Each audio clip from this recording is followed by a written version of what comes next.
საქართველოს კათოლიკოს პატრიარქმა სრულიად ამერიკისა და კანადის მიტროპოლიტი უნეტარესი ტიხონი მიიღო. ამერიკის მართლმადიდებელი ეკლესიის წინამძღვართან ერთად შეხვედრას დელეგაციისა და საქართველოს მართლმადიდებელი ეკლესიის წმინდა სინოდის წევრები დაესწნენ.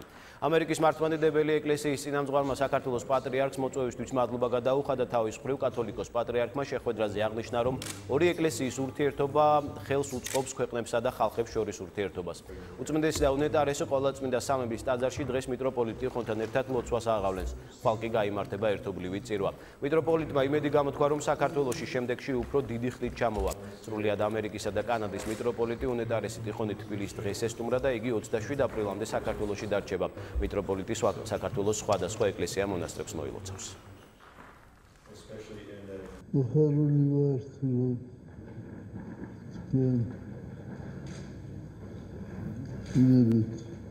საქართველოში ჩამოსვლა